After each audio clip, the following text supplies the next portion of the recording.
अस्सलामुअलैकुम वरहमतुल्लाहि वबरकातुहू। अजीज तलबा किराम और वालिदैन, उम्मीद है कि आप सब बखैर आफियत होंगे और अल्लाह से दुआ भी यही है कि अल्लाह हम सबको अपने हिफ्ज़ व अमान में रखें। आज की इस वीडियो में कुछ बातें आपके सामने अर्ज करनी हैं और मैं उम्मीद ये करता हूँ कि आप इन बातों को न सिर्फ ये कि अपने कानों से बल्कि दिल के कानों से सुनेंगे और अमल की नीयत से सुनेंगे। अजीज तलबा किराम, रमजान का महीना बिल्कुल करीब आ चुका है। ये एक बहुत ही बाबरकत और मुबारक महीना है। अजीज तलबा किराम, आपको मालूम होना चाहिए कि अल्लाह ताला रमजान का महीना कब अता फरमाते हैं। जब अल्लाह ताला अपने बंदों से खुश होते हैं तो उन्हें इनाम के तौर पर रमजान का महीना अदा फरमाते हैं। इस रमजान के जरिए से आखिर अल्लाह ताला हमसे क्या चाहते हैं, ये रमजान का महीना हमें क्यों अता किया जाता है। दरअसल ये रमजान का महीना हमारे लिए, हम ईमान वालों के लिए एक ट्रेनिंग पीरियड है। ये एक तरबियत का वक्फा है जिसमें ईमान वाले की तरबियत होती है, ईमान का मेयार बढ़ता है।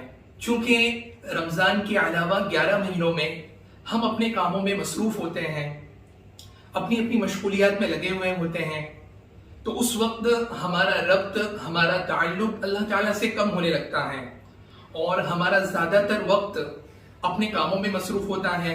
इबादत में हम कम तवज्जो दे पाते हैं।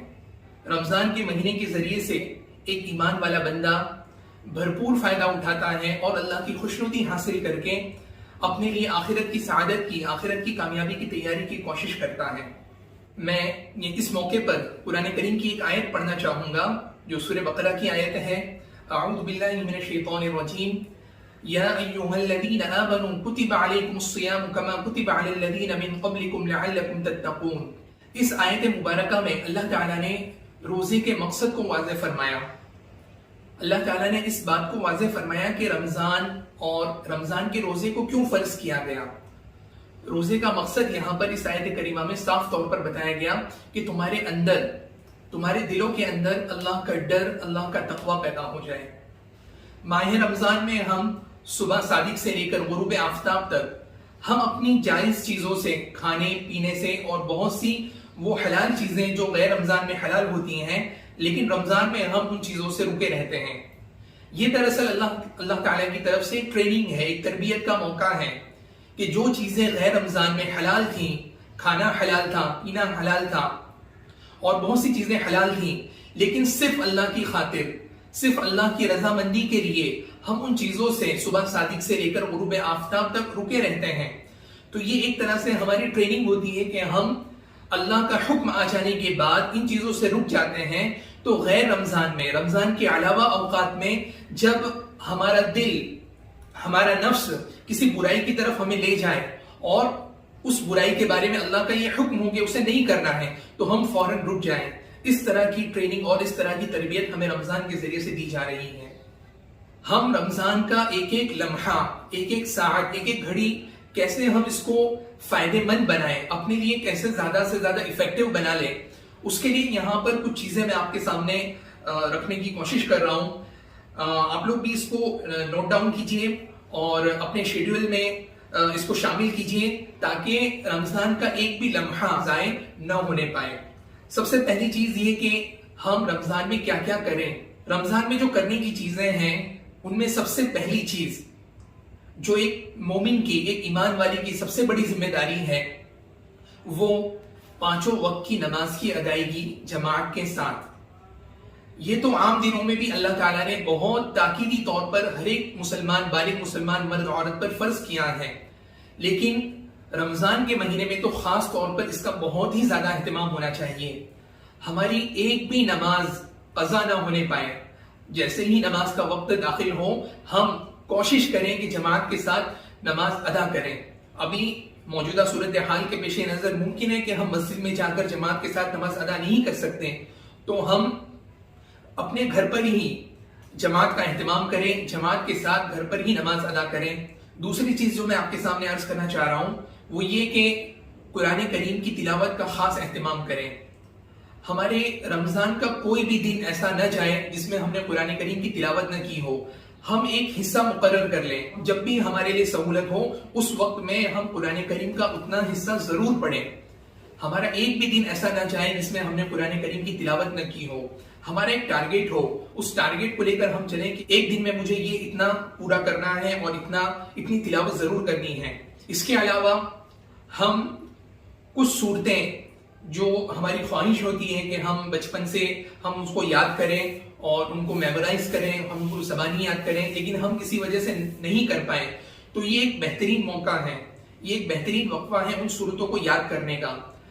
ہم صورتوں کو یاد کرتے ہیں تو یہ یقین مانیے کہ یہ وقت ہمارا بالکل بھی ضائع نہیں جا رہا ہے. ان صورتوں کے یاد کرنے کے پیچھے جو وقت لگتا ہے یہ بھی ثواب سے خالی نہیں ہے, اس پہ بھی اللہ تعالیٰ ہمیں ثواب مرحمت فرماتے ہیں. اس کے علاوہ جو دعائیں اسکول میں پڑھائی جاتی ہیں, آپ لوگوں کو یاد ہوگا, آپ لوگوں کو معلوم ہوگا کہ اسکول کے فرسٹ لیکچر میں, پہلے لیکچر میں ہم 10 منٹ نکال کے کچھ دعائیں ریویژن کرتے ہیں. ان دعاؤں کو اپنے گھر پہ بھی خاص طور پر پڑھنے کا اہتمام کیجیے. جو بھی موقع محل کی مصنون دعائیں ہیں ان کا خاص طور پر اہتمام کیجیے. اس کے علاوہ کچھ وقت نکال کر اللہ سے دعائیں مانگنے کا اہتمام کریں. خاص طور پر جب ہم سحری کے لیے اٹھتے ہیں تو اس وقت 10-15 منٹ پہلے اٹھ جائیں, اور یہ وقت دعا کی قبولیت کا وقت ہوتا ہے. تو ہم اللہ تعالیٰ سے خوب دعائیں مانگیں, اور اپنے لیے بھی دعا مانگیں, اور تمام امت مسلمہ کے لیے دعا مانگیں, اور یہ جو صورتحال ہمارے سامنے ہے اس کے لیے بھی دعا مانگیں کہ اللہ تعالیٰ جلد سے جلد اس کو ختم فرمائے اور تمام ایمان والوں کو, تمام دنیا والوں کو راحت و امن نصیب فرمائے. اس کے علاوہ ہمیں اس مبارک مہینے میں کن چیزوں سے بچنا چاہیے, یہ بھی ایک چھوٹی سی لسٹ ہے ہمارے سامنے. کہ ہم سب سے پہلے جب ہم روزے کے مقصد کو سمجھ لیں گے کہ روزے کا مقصد اللہ کے حکم کی خلاف ورزی سے بچانا اپنے آپ کو, تو اب اس میں دیکھیے کہ بعض گناہ وہ ہوتے ہیں جو ہم آنکھوں کے ذریعے سے کرتے ہیں, بعض گناہ وہ ہوتے ہیں جو ہم زبان کے ذریعے سے کرتے ہیں, بعض گناہ وہ ہوتے ہیں جن کا صدور کانوں سے ہوتا ہے. تو ان تمام طرح کے گناہوں سے اپنے آپ کو بچانا, یہ وہ چیز ہے جس سے رمضان کے مہینے میں اپنے آپ کو بچانا بہت ضروری ہے, ورنہ اس سے روزے کی برکات اور روزے کی ثمرات ضائع ہو جاتے ہیں. اسی طرح سے موبائل کو کم سے کم وقت دیں. رمضان کے مہینے میں ہمارا زیادہ وقت اللہ کی عبادت میں گزرے. ہم نے 11 مہینے بہت استعمال کر لیا موبائل, ہم نے 11 مہینے بہت کچھ اپنی دل کے ارمان پورے کیے, اپنی منمانی کی, لیکن کم سے کم ایک مہینہ تو ایسا ہو جس میں ہم اللہ کی بات مان کر اللہ کی خوشنودی والے کام ہم انجام دیں. اس طرح کی ہماری کوشش ہونی چاہیے. آپ کا رمضان کا وقت بہت صحیح طرح سے استعمال ہو, بہت زیادہ ایفیکٹو طریقے سے اس کو آپ استعمال کریں. اس کے لیے ہم نے ایک کوئز کا بھی اہتمام کیا ہے کہ آپ کو روزانہ ایک ویڈیو بھیجی جائے گی, وہ ویڈیو آپ کو دیکھنا ہے. ویڈیو دیکھنے کے بعد اس میں جو امپورٹنٹ پوائنٹس ہیں وہ آپ کسی جگہ نوٹ ڈاؤن کر لیجئے, اور 7ویں روزے پر آپ کا پہلا کوئز ہوگا. انہی ویڈیوز کے بیس پر, انہی ویڈیو کی بنیاد پر آپ کا 7ویں روزے پر پہلا کوئز ہوگا. پھر اسی طرح سے دوسرا کوئز آپ کو 14ویں رمضان پہ ہوگا, اور پھر تیسرا کوئز 21ویں رمضان کو ہوگا, اور آخری جو فائنل کوئز ہوگا وہ 28ویں رمضان کو ہوگا. ان تمام کوئزز کے مارکس ہم انشاءاللہ ملا کر آخر میں انشاءاللہ جو ونر ہوں گے, جو جیتنے والے طلبہ ہوں گے, ہم ان کا انشاءاللہ اناؤنسمنٹ کریں گے اور انہیں آخر میں انعامات سے بھی نوازا جائے گا. تو یہ کچھ چیزیں تھیں جو آپ کے سامنے عرض کرنی تھیں, اور یہ کچھ باتیں تھیں جن پر اگر ہم عمل کر لیں گے اور ان چیزوں کا اگر ہم خیال رکھیں گے تو اللہ تعالیٰ کی ذات سے امید ہے کہ ہمارا رمضان بہت ہی اچھے سے گزرے گا, اور ہم نہ صرف یہ کہ اللہ کو راضی کریں گے بلکہ اپنی آخرت کو سنوارنے کا ذریعہ بھی اس رمضان مبارک کو ہم بنا سکیں گے.